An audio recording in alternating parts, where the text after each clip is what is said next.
Welcome back to my channel. आज की class में हम सूर्य ताप इंसुलेशन को पढ़ने वाले हैं। तो चलिए स्टार्ट करते हैं अपनी क्लास। इससे पहले मैं बता देती हूँ कि मेरे चैनल पे मैंने बहुत सी क्लासेस यहाँ पे जियोमॉर्फोलॉजी, क्लाइमेटोलॉजी, इंडियन ज्योग्राफी से ली गई है, जो कि आपके हर एग्जाम के लिए बहुत ज़्यादा इम्पोर्टेंट है। तो अगर आप मेरे चैनल पे नए हैं तो मेरे चैनल को आप सब्सक्राइब कर लीजिए। तो चलिए आज की क्लास हम स्टार्ट करते हैं। तो देखिए, जो सूर्य ताप होता है, अगर हम देखते हैं हमारी जो पृथ्वी है, पृथ्वी पर अगर तापमान का प्रमुख स्रोत हम देखते हैं, ऊर्जा का स्रोत देखते हैं, तो सूर्य ताप होता है। और ये जो सूर्य ताप है, सूर्य ताप से जो ये ऊर्जा का उत्सर्जन होता है, इसी को सूर्य ताप कहते हैं। तो हमारा ये जो सन है, सन और पृथ्वी, जो सन है, सन से जो हमारी लाइट आती है, जो तरंगे आती है, वो शॉर्ट वेव्स के रूप में हमारी पृथ्वी तक, हमारे पृथ्वी के धरातल तक पहुंचती है। अगर हम सूर्य को देखें तो सूर्य 4 मंडलों में डिवाइड किया गया है, और 4 मंडलों में जब हम सूर्य को डिवाइड करते हैं तो यहाँ पे देखते हैं कि हमारा जो सन है, सन का जो सेंटर पार्ट है, उसको कोर कहते हैं। और ये जो कोर है, यहाँ से ऊर्जा का उत्सर्जन होता है, जो कि नाभिकीय विखंडन प्रक्रिया के द्वारा यहाँ पे ऊर्जा का उत्सर्जन होता है, जिसमें हाइड्रोजन जो है वो हीलियम में परिवर्तित होते हैं। ठीक है, दूसरी जो हमारी लेयर आती है वो आती है फोटोस्फीयर। ये जो फोटोस्फीयर है, यहाँ पे फोटोन की उपस्थिति होती है, और इस फोटोन की उपस्थिति के कारण ही इसको फोटोस्फीयर कहते हैं, या फिर इसको प्रकाश मंडल भी कहते हैं। और ये जो प्रकाश मंडल है, इस प्रकाश मंडल में कुछ प्रकाशित क्षेत्र होते हैं, जिसको ग्रेनुल कहते हैं, और जबकि जो प्रकाशित भाग है, ध्यान रखना, प्रकाशित क्षेत्र को ग्रेनुल कहते हैं, और प्रकाशित भाग जो यहाँ पे होता है उसको फैकुला कहा जाता है। इस फैकुला और ग्रेनुल के अलावा यहाँ पे सूर्य कलम की उपस्थिति भी होती है। देखिए, यहाँ से जो ऊर्जा का, कोर से जो ऊर्जा का उत्सर्जन होता है, उसका जो प्रकाश है वो फोटोस्फीयर तक पहुँचता है, जिसको प्रकाश मंडल कहते हैं। और इस प्रकाश मंडल में ही हमारे सौर कलम की उपस्थिति होती है। सौर कलम जो कि शीतल क्षेत्र होते हैं, जिसका जो टेम्परेचर होता है वो 1500 डिग्री सेल्सियस कम होता है अपने आसपास के क्षेत्र से। तो ये शीतल क्षेत्र होते हैं, जिसका जो आंतरिक भाग होता है वो काला होता है, और ये जो काला केंद्र होता है, इस काले केंद्र को अम्बरा कहते हैं। और इस काले केंद्र के चारों तरफ एक हल्के रंग का भाग होता है, और इस हल्के रंग के क्षेत्र को हम पेनुब्रा कहते हैं। ठीक है, तो ये आप ध्यान रखना कि जो काले रंग का केंद्र होता है सौर कलम का, उसे अम्बरा कहा जाता है, और उसके चारों तरफ का गहरा जो क्षेत्र होता है उसको पेनुब्रा कहा जाता है। और जब यहाँ से जो बाहर की तरफ हम जाते हैं, तो यहाँ पे हमारा जो तीसरा मंडल है, जिसको क्रोमोस्फीयर कहते हैं, क्रोमोस्फीयर आता है। और इस क्रोमोस्फीयर के बाहरी तरफ जो हमारी फोर्थ जो लेयर आती है, फोर्थ जो मंडल आता है, जिसको कोरोना कहा जाता है। और ये कोरोना वही क्षेत्र है जहाँ पे, जैसे हम देखिए, जो सूर्य ग्रहण होता है, पूर्ण सूर्य ग्रहण के अंदर हम देखते हैं कि हमें एक वलय रेखा जो दिखाई देती है, उसको हम वो जो दिखाई देती है ना, रिंग सी, तो वो रिंग हमारी जो है कोरोना ही होती है। और ये जो हमारी जो सन है, इस सन में जो हाइड्रोजन है, हाइड्रोजन का 90% जो भाग है, और इसके अंदर हीलियम जो है, हीलियम गैस 10% यहाँ पे विद्यमान रहती है। अब देखिए, जो हमारा सन है, इस सन से पृथ्वी तक एक जो यहाँ पे ऊर्जा जाती है, ऊर्जा जो मिलती है अर्थ को, एक निश्चित मात्रा में होती है। और ये जो निश्चित मात्रा में जो यहाँ से पृथ्वी तक ये जो ऊर्जा पहुंची है, इस ऊर्जा को सौरिक स्थिरांक कहते हैं, और इसकी मात्रा जो होती है वो एक निश्चित मात्रा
पे जो रीजन है वो आप कह सकते हो। तो जैसे जैसे आप इधर की तरफ आओगे तो हमारा जो तापमान है उसमें कमी आती चली जाएगी, लेकिन हम देखेंगे कि हमारा जो मोस्ट ऑफ जो हीटिंग रीजन है जहाँ पे हमारा दैनिक तापांतर है वो बहुत ज्यादा इस रीजन में देखने को मिलेगा। और जितने भी हम देखेंगे मरुस्थलीय रीजन यहाँ पे मिलते हैं, और जो हमारा हाईएस्ट टेम्परेचर हम नोट करते हैं तो वो भी इसी क्षेत्रों में करते हैं। लेकिन जब हम पोलर रीजन की तरफ बढ़ते हैं तो पोलर रीजन की तरफ जब जाते हैं तो देखिए जो हमारा सन है, सन की लाइट एकदम से तिरछी चली जाती है, और तिरछी चली जाती है तो यहाँ पे जो हमारा वायुमंडल है, वायुमंडल की मोटाई यहाँ पे बढ़ जाएगी, और जो सन की हीट है मतलब जो सन की किरणें हैं वो सीधी ना पड़ के इन रीजन में तिरछी पड़ती है। तिरछी पड़ती है तो यहाँ पे जो दिन रात की स्थिति है वो भी बराबर नहीं होती है, और दिन रात की स्थिति भी देखोगे तो यहाँ 6 महीने का दिन और 6 महीने की रात होती है। तो इस रीजन में जो सन की जो ऊर्जा है वो बहुत कम पहुंचती है, और कुछ ये यहाँ पे 90 डिग्री पोल्स रीजन है, फ्रीजिंग जोन है, बर्फ की स्थिति होती है, तो यहाँ पे इस क्षेत्रों में जो तापमान है वो तापमान बहुत कम होता है। अब जो हमारा पृथ्वी पर जो ये सूर्य का तापमान है, इस वितरण को प्रभावित करने वाले कारक कौन कौन से हैं? ये हमारा जो सन है वो पृथ्वी तक अपना प्रकाश पहुंचाता है तो 8 मिनट का समय लेता है, और ये जो हमारा प्रकाश आया है ये पृथ्वी का जो बाह्यमंडल है, जो कि लास्ट क्लास में मैंने आपको कराया था, तो जो हमारा पृथ्वी है, पृथ्वी का जो बाह्यमंडल है, एक्सोस्फीयर है, यहाँ पे जो सन की जो हीट है, ऊष्मा है, ऊष्मा एक निश्चित मात्रा में पहुंचती है, और जब ये निश्चित मात्रा में पहुंचती है तो इस पे पृथ्वी तक, यहाँ पे पृथ्वी के धरातल पे देखोगे तो यहाँ पे इसकी निश्चित मात्रा नहीं होती है, कहीं पे कम होता है, कहीं पे ज्यादा होता है। भूमध्य रेखा की तरफ देखोगे, भूमध्य रेखा पर तो बहुत ज्यादा तापमान यहाँ पे देखने को मिलेगा, जबकि हम भूमध्य रेखा से ध्रुवों की तरफ जाएंगे तो यहाँ पे तापमान में गिरावट आनी शुरू हो जाती है। तो धरातल पे इसका वितरण समान है, जबकि हमारा जो सन है, सन से जो हमें ऊर्जा मिली वो एक निश्चित मात्रा में मिलती है। ठीक है, देखो जो हमारा यहाँ से जो सन है, सन से जो लाइट आती है, जो हमारा पृथ्वी का चुंबकीय जो क्षेत्र है, इस चुंबकीय क्षेत्र में जो हमारी सौरिक ज्वाला है वो ज्वलनशील, मतलब यहाँ पे जो है सौरिक ज्वाला है उसमें विस्फोट होता है घर्षण के कारण, और जब ये विस्फोट होता है तो यहाँ पे हम देखेंगे कि जो ध्रुवीय ज्योति होती है जिसको हम अरोरा कहते हैं, तो ये अरोरा की स्थिति भी है इस रीजन में देखने को मिलेगी। तो वितरण की बात कर रहे थे, तो वितरण को प्रभावित करने वाले कौन कौन से कारक हैं? क्योंकि हम देखते हैं कि हमारा जब पृथ्वी का अध्ययन करेंगे तो कहीं पे ज्यादा तापमान मिला, कहीं कम होता है, तो रीजन क्या है इसका, तो ये हम देखते हैं। तो सबसे पहले यहाँ पे हमारा रीजन आता है सूर्य की किरणों का झुकाव। अब देखिए सूर्य की किरणों का झुकाव किस तरह से प्रभावित करता है, तो सूर्य की जब किरणें देखेंगे तो हमारे यहाँ पे भूमध्य रेखा पर एकदम से सीधी किरणें होती हैं। जब यहाँ पे सन की ये हमारा सन है और यहाँ पे ये अर्थ है, इस अर्थ पे देखेंगे तो हमारा जो भूमध्य रेखा है, भूमध्य रेखा पर सूर्य की किरणें एकदम से सीधी पड़ती है। एकदम से सीधी पड़ने का मतलब यहाँ पे बहुत ज्यादा क्या होगी, गर्मी होगी। ठीक है, तो भूमध्य रेखा पर यहाँ पे एकदम से सीधी किरणें पड़ती है, जबकि हम देखेंगे तो हमारा यहाँ पे 90 डिग्री पोल्स है, तो पोल्स की तरफ ये जो यहाँ पे किरणें पड़ी वो एकदम से तिरछी होती चली जाती है, और तिरछी होती चली जाती है तो यहाँ पे टेम्परेचर हमारा कम होता है। ठीक है, तो यहाँ पे भूमध्य रेखा की तरफ तापमान बहुत ज्यादा यहाँ पे देखने को मिलेगा, और भूमध्य रेखा से ध्रुव की तरफ जाएंगे तो तापमान में गिरावट आनी शुरू हो जाती है, क्योंकि यहाँ पे इस रीजन में हमारी जो सन की जो किरणें आई है, सन की वेव्स आई है, तो यहाँ पे इसको बहुत कम क्षेत्रफल, बहुत ज्यादा तापमान यहाँ पे प्राप्त करता है। जबकि इस क्षेत्र में देखोगे पोल्स की तरफ किरणें तिरछी होगी तो ज्यादा क्षेत्रफल को इसको कवर करना है, और ज्यादा क्षेत्रफल को कवर करना है तो यहाँ पे तापमान भी बढ़ जाएगा, और तापमान में भी यहाँ पे कमी देखने को मिलेगी। अब यहाँ पे हम देखेंगे तो यहाँ पे देखेंगे तो हमारा जो एकदम से 90 डिग्री का एंगल यहाँ पे बनता है। ठीक है, तो इस रीजन में हमारी गर्मी क्या होगी, ज्यादा होगी। अब दूसरा पॉइंट आता है वायुमंडल की मोटाई। अब वायुमंडल की मोटाई में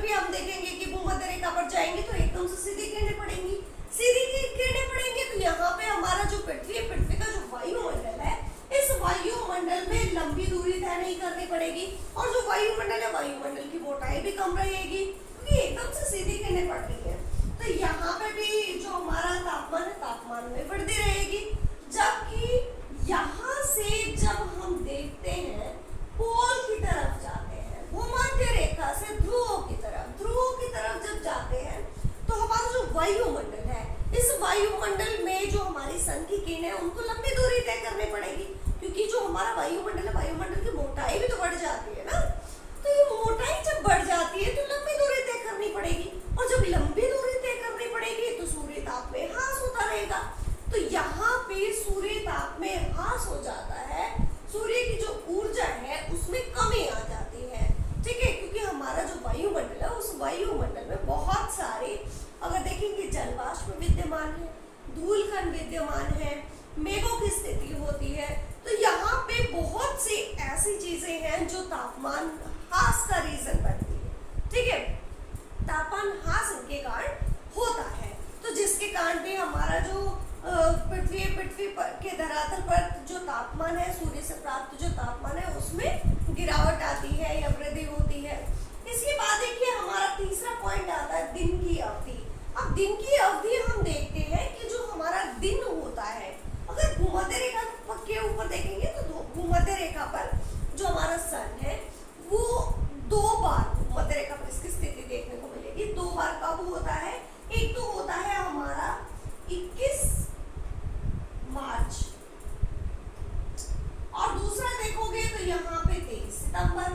तो ये 23 सितंबर, 23 सितंबर और 21 मार्च को यहाँ पे सन की स्थिति कहाँ होती है? ये होती है भूमध्य रेखा पर। तो साल में 2 बार सीधे चमकता है भूमध्य रेखा पर, और यहाँ पे एकदम से सीधी किरणें पड़ती है साल में 2 बार। और यहाँ पे अगर देखेंगे दिन रात की स्थिति भी बराबर होती है, 12 घंटे का दिन होता है, 12 घंटे की रात होती है।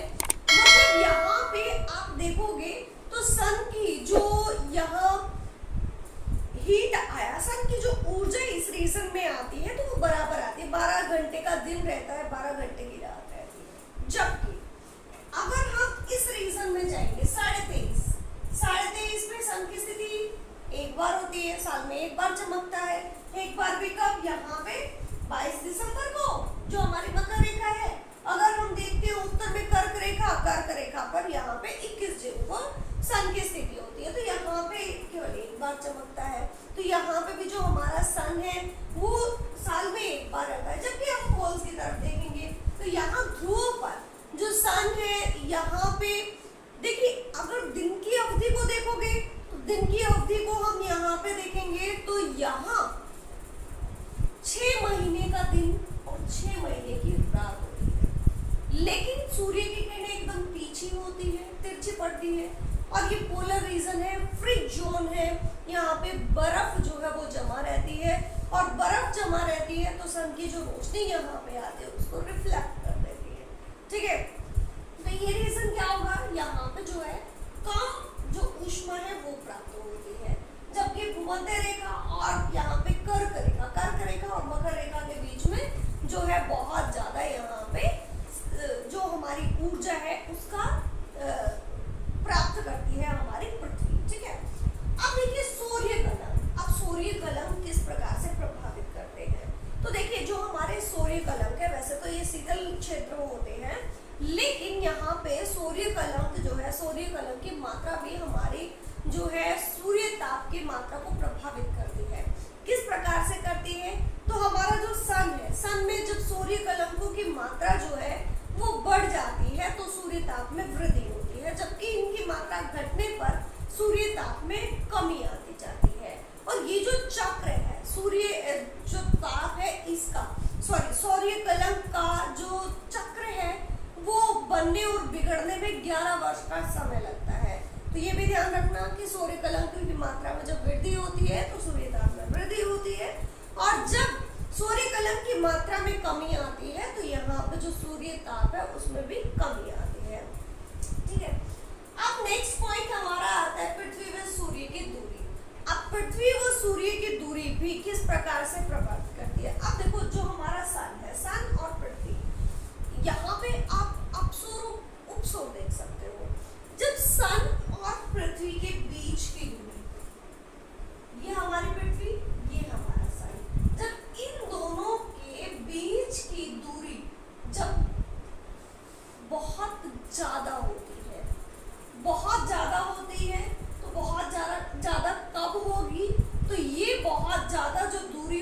है ये हमारी होती है 3 जुलाई को।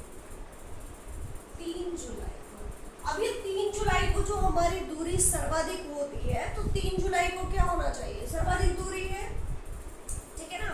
तो तापमान में कमी आनी चाहिए, तापमान बहुत कम प्राप्त होना चाहिए, जिसको हम अपसोर कहते हैं। और जब इनके बीच की दूरी बहुत कम होती है 4 दिसंबर को, तो यहाँ 4 दिसंबर को यहाँ पे हम देखेंगे तो हमारी जो 4 दिसंबर है, इस 4 दिसंबर को सन और पृथ्वी के बीच की जो दूरी है वो सर्वाधिक कम होती है, और कम होने से हमारे जो पृथ्वी पर जो सन की जो हीट है ना, जो हमारी पृथ्वी पर सन की जो हीट है वो सर्वाधिक तापमान यहाँ पे प्राप्त होना चाहिए। कब प्राप्त होना चाहिए?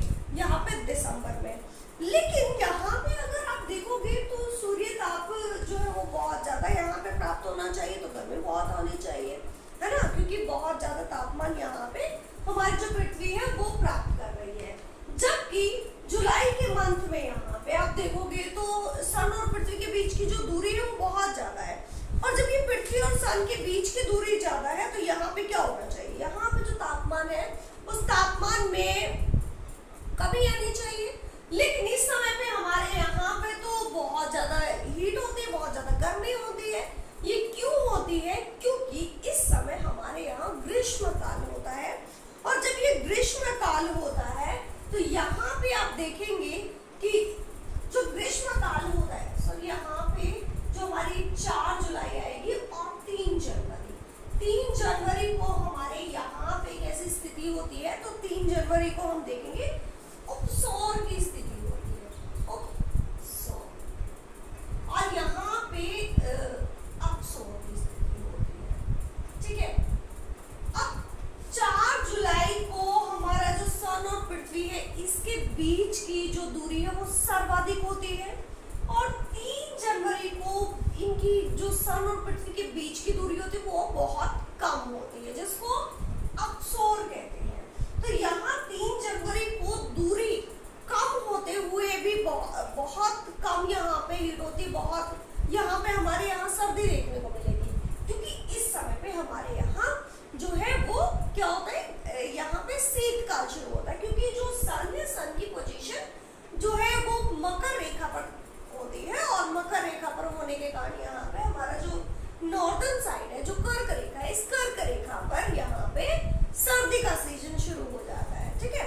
और यहाँ पे अगर देखोगे कि दूरी ज्यादा होते हुए भी यहाँ पे गर्मियां होती है, क्योंकि इस समय पे यहाँ पे ग्रीष्म काल होता है, और सन की जो पोजीशन है वो कहाँ पे होती है? नॉर्थ की तरफ होती है, कर्क रेखा की तरफ होती है, इसलिए यहाँ पे हमारा जो है बहुत ज्यादा गर्मी फील होती है, ठीक है। तो ये है हमारा पृथ्वी व सूर्य के बीच की दूरी। अब देखिए भूमि का ढाल। अब जो भूमि है, भूमि का ढाल भी किस प्रकार से सूर्य ताप को प्रभावित करता है? तो ये देखिए जो हमारा यहाँ पे भूमि का ढाल देखेंगे तो हम देखो जो हमारा पृथ्वी सूर्य के सामने वाला पार्ट है, देखिए ये हमारा सन, और सन यहाँ से ये देखेंगे तो हमारा जो पृथ्वी है, पृथ्वी पर जो हमारी कोई पर्वत या कोई यहाँ पे पठार आ गया, पहाड़ आ गया, ठीक है, तो इसके सामने वाला जो भाग है यहाँ पे बहुत ज्यादा हीट प्राप्त होगा।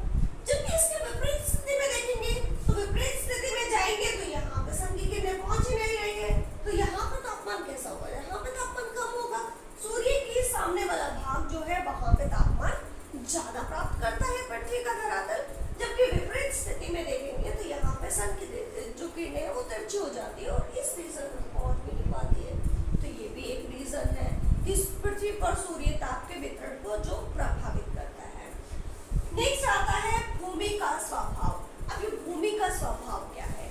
अगर देखोगे तो हमारी जो भूमि है, भूमि पर जो समतल सतह होती है, या फिर आप देखोगे चिकनी सतह जो होती है, वो चिकनी सतह क्या होती है कि जैसे हमारी सन है ना, सन से जो लाइट आ रही है, सन से जो ऊर्जा का उत्सर्जन हुआ तो पृथ्वी पर आएगा, और पृथ्वी का धरातल कैसा है तो उसमें भी कुछ हद तक यहाँ पर डिपेंड करता है। तो पृथ्वी का धरातल एकदम से सपाट है, तो यहाँ पे चिकनी सतह जब होती तो वो होती है तो जो सन से जो लाइट आई उसका तुरंत रिफ्लेक्शन कर देती है, तो रिफ्लेक्ट हो जाती है तो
वायुमंडल है वो किससे गर्म होता है? 14% सूर्य ऊर्जा से होता है, जबकि 34% जो ऊष्मा हमारे वायुमंडल को मिलती है वो पृथ्वी द्वारा छोड़ी गई जो लॉन्ग वेव्स है उससे प्राप्त करता है। ठीक है, ये ध्यान रखना। नेक्स्ट हमारा आता है जल व स्थल का वितरण।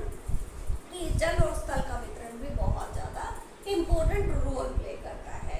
तो देखिए, जब हमारा सन है, सन से जो हमारी ऊष्मा का उत्सर्जन होता है, जो हमारी अर्थ तक उसकी जो ऊर्जा आती है, तो वो भी किस पे डिपेंड करती है कि जल की स्थिति है या स्थल की स्थिति। हमें पता है कि जल जो है वो देर से गर्म होता है, देर से ठंडा होता है। इसके अगर हम महाद्वीपों की तरफ जाएंगे तो महाद्वीप का जो भाग होता है, महाद्वीपीय भाग है, स्थलीय क्षेत्र है, वो स्थलीय क्षेत्र बहुत जल्दी गर्म होता है और बहुत जल्दी ठंडा हो जाता है। अब देखो, हमारा जो मरुस्थलीय भाग है, उस मरुस्थलीय भाग में हमने देखा होगा कि दिन में बहुत ज्यादा टेम्परेचर होता है, जबकि रात को हमारा जो टेम्परेचर वो बहुत ज्यादा कम होता है। कम किस तरह से होता है कि देखिए, जो हमारा सन है, सन की से जो ऊर्जा आई है वो मरुस्थलीय क्षेत्रों में बहुत ज्यादा गर्मी को उत्पन्न करता है, जबकि रात के समय में पूरा दिन जो हमारी पृथ्वी है, पृथ्वी सन की जो हीट है, सन की जो ऊर्जा है उसको अवशोषित करती रहती है, और रात को जब वो उसको छोड़ती है, जो पृथ्वी की जो विकिरण है, दीर्घ तरंगों के रूप में जो पृथ्वी है वो विकिरण को छोड़ती है, तो सीधे के सीधे कहाँ चली जाती है? शून्य में चली जाती है, और शून्य में चली जाती है तो हमारा जो पृथ्वी है, धरातल है, वो ठंडा हो जाता है, और ठंडा होने के बाद जो हमारा जो वायुमंडल नीचे वाला धरातल, ये जो वायुमंडल है वो भी कैसा होता है? ठंडा होता है। तो इसीलिए जो हमारा रात के समय में जो धरातलीय भाग है वो बहुत ज्यादा ठंडा होता है। तो यहाँ पे हमारा जो लास्ट पॉइंट आता है वो जल और स्थल की स्थिति है। तो जल और स्थल की स्थिति को बहुत ज्यादा प्रभावित करती है। जल जो है वो बहुत जल्दी गर्म होता है, बहुत देर से गर्म होता है, बहुत देर से ठंडा होता है। और इसके अंदर भी आप देखोगे जो हमारा जलीय भाग है, इस जलीय भाग में भी हमारा जो है समयनीय तरंगे यहाँ पे जो है चलती है, और इसके अंदर हम देखेंगे हमारी समुद्री धाराएं हैं। ये कुछ कारक है जो हमारे जलीय तापमान को प्रभावित करते हैं, क्योंकि हमें पता है कि जल जो है वो गर्म होता है। गर्म होने के बाद जब जो हमारी समुद्री तरंगे चलती है तो ऊपर वाले गर्म जल को हटा देती है, उसका स्थान गिरने के लिए नीचे वाला जल आ जाता है। तो इस तरह से जल का स्थानांतरण होता रहता है और हमारा जो जल है वो बहुत देर से गर्म होता है। ठीक है, और इसके कंपैरिजन में हम धरातलीय भाग को देखते हैं तो धरातलीय भाग बहुत जल्दी गर्म होता है और बहुत जल्दी ठंडा होता है। तो ये भी कुछ हमारे कारक है जो सूर्य ताप को प्रभावित करते हैं। ठीक है, तो ये थी हमारी आज की क्लास। अगर आपको अच्छी लगी तो आप वीडियो को लाइक शेयर सब्सक्राइब कीजिएगा। तो मिलते हैं नेक्स्ट क्लास में, जिसमें हम करेंगे हीट